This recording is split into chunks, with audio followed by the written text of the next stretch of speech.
Welcome. At the Thrift Store Rundown, it is my belief that no matter what your age or gender or of critical importance now more than ever, your race or sexuality, everyone is welcome to bring Hollywood home on a budget. There is no reason to feel embarrassed about who your heart and your mind tell you that you are. However, in the event that you do feel slightly embarrassed about whether or not your boobs feel uneven, ladies, whether or not if you're a good kisser, after you determine that you and your boo thing are truly an item, you and your bae by today's standards, why do you sweat so much, or how often do you really need to wash your hair?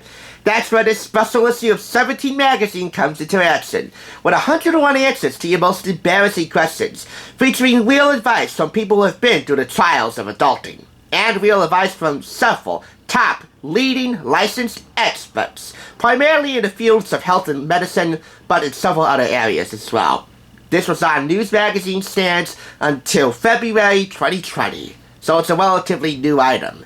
And retail price is $5.99. There is no retail price listed in Canada. That is only for the US. I paid $5.94 for the item itself. This is an Amazon purchase, by the way. They tacked on an additional $3.99 shipping and handling and 65 cents tax, and in total, I paid nearly double the retail price, $10.58. So despite the relatively terrible pricing and the borderline graphic material in this magazine, which makes it not easy for the queasiest mind, heart, or stomach, so I advise parental discretion on this one, I believe that you'll be into this magazine for the long haul, especially with summertime upon us. And depending on what fandom you're in, based on the cover alone, you're guaranteed a lot of eye candy. Mean Girls, Jane the Virgin, 2 Netflix classics, Stranger Things, and The Kissing Booth, Freeform's Bonus, a spin-off of ABC's Blackish, among other things. So on we go, with real talk on the beauty, body, and relationship questions you're too afraid to ask anyone else. This is going to be an LGBT-oriented video, so the questions featured in here are going to be primarily LGBT-based, in recognition of Pride Month 2020, and the weirdest Pride Month we'll ever have. Thanks a lot, coronavirus. Am I in love, or is it just a crush? You know the feelings you get when you start to crush on someone new? The butterflies, the constant desire to DM or text them. The thing is, when you're beginning to fall in love with someone, the symptoms can feel super similar. That's what makes it so hard to distinguish between love and like, or even infatuation. Luckily, there are some subtle differences that can help you determine what you're feeling. Case in point, Riverdale's Tony. That would be Sarah Blossom and Tony Topaz. Madeline Petz and Vanessa Morgan. I'm not really down with Vanessa Morgan because, don't get me wrong, she is dead talented, as is Madeline Petz and the entire Riverdale cast. But more often than not, I believe she would much rather clap back at 25 haters or trolls than she would take the time to properly acknowledge the millions upon millions of fans who stand her and Riverdale for the right reason. And to shun them and cast them aside while you're just clapping back at haters and trolls is a terrible disservice. Shame on you, Vanessa Morgan. The least I say about Madeline Petz, the better. But in summary, here's what you get for a good amount of these questions. You get an answer in brief in bold black text, and a more detailed explanation in thin black text. So, are you in love, or is it just a crush? Here are some of the brief answers and reasons. You're happy and just a bit nervous. Everything feels new and exciting. Your relationship feels easy. They're on your mind literally all the time. You start feeling a sense of empathy towards your significant other.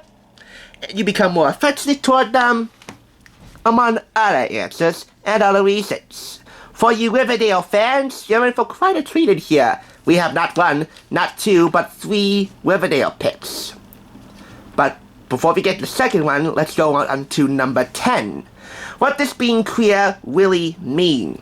This is about defining your sexuality and trying to put a label on it. It's not easy the first time, but it is easy to stick with that label as long as you stick to your convictions about who you truly are. Number 14. What should I do if my crush isn't out yet? Case in point. Riverdale exhibit number 2. Moose and Kevin initially kept their feelings quiet on Riverdale. So maybe you should take heed from these two gents in trying to determine whether or not your crush, if labeled, isn't out yet. It's very difficult to come out of the closet. Question number 22. How do I know if I'm gay? Am I gay? It sounds like such a simple question, but finding the answer can be so much trickier than you think. Why? Because it's a question only you can answer. And while it would be nice to stick a magic 8-ball and get some clarity here, it's actually crucial for you to come to the answer all on your own. Here are some things to keep in mind if you're questioning your sexuality. But hey, you are not alone. A bunch of great organizations like the Trevor Project can help you determine whether or not if you're gay or not. Know where to go to get support. And it's okay if you don't have answers straight away. It takes time to figure out who you are. But no matter what, recognize that you are not alone. It's a whole new world out there, and it's just begging for you to add your voice to it. And for your voice to be prominent in it. What's the difference between sexual orientation and gender identity? Gender identity and sexual orientation mean totally different things. Gender identity doesn't include only male and female genders. Gender identity can be invisible, and sexual orientation and gender identity can evolve over time. Case in point, here we have Phineas and Ferb actress Alison Stoner. She played Isabella, and I was a little bit of a Phineas and Ferb fan. Not a super fan, but I enjoyed hearing her voice work, as she is downright attractive. Alison Stoner is in fact queer, and when it comes to her dating life, well, she would rather keep that a secret. But why? I would date Alison Stoner. Oh wait, I'm not queer, I'm homosexual. Sorry. Number 60. What does it mean to be asexual? Listen to this, because the asexual community deserves to be a part of the LGBT community, as do the pansexual community. What's gonna be next? Something sexual? G-sexual? Bisexual? I don't know. Not trying to offend anyone, but there's a lot of different sexualities that we're feeling right now. A lot of connections. Sexuality is a massive spectrum where everyone is just trying to find out what their particular shade of gray is. Hey! No 50 Shades of Grey references in here! And asexuality may be a part of yours, and that's totally okay. According to the Asexual Visibility and Education Network, a person is asexual when they, quote, do not experience sexual attraction or an intrinsic desire to have sexual relationships. While not all asexual people are alike when it comes to their experiences and preferences, there are some things you might want to know. Answers in brief, you can be asexual and still find others attractive. People who are asexual sometimes still have romantic relationships. Some asexual people do have sex or masturbate. And finally, this is not an LGBT question, but this is really more of a broadly based question. How exactly do you flirt? And it applies to all sexualities. Riverdale exhibit number 3! Veronica's sassy flirting style captured Archie's attention on Riverdale. The sexy Camila Mendes and the charming New Zealander KJ Appa. Here's a totally chill, non-embarrassing, easy-to-learn guide to filming. And these answers in brief and a detailed explanation could come in handy if I ever come in contact with Camila Mendes, because I hear she's single once again. Or maybe I can hunt down Willie Reinhardt, if Sprouse is in fact no more. Anyway, again, parental discretion is advised if you're gonna pick this up, but if you do, despite the lack of Pretty Little Liars content, you can use that as evidence for these questions, but they didn't. 17 magazine, boo-hoo. I gotta say, this is gonna be a summertime guidebook to the most embarrassing moments of your life.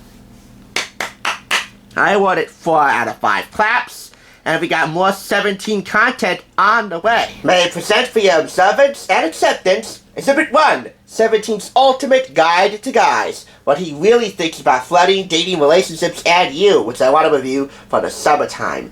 And for your acceptance, Exhibit 2, the ultimate guide to college. Everything you need to know to walk onto campus and own it. Both of these are Amazon purchases, and if I could get a few more components together, I'll do something real special with the ultimate guide to college. But until then, yes, this Pride Month is definitely not the same as it was before, but no winds of change, medical or otherwise, will ever stop the rainbow flag from flying. So, to the LGBT community, you can sit with us, provided you wear a face mask.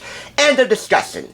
Just don't go feeling attracted to animals or small children, because unlike being lesbian, gay, queer, bisexual, asexual, pansexual, transgender, or crustating, bestiality and pedophilia are morally repugnant, incredibly gross, and nationwide against the law. Thank you for watching. I'll catch you on the flip side. And kudos to the Supreme Court, by the way, for their landmark decision striking down discrimination in the workplace in regards to sexuality.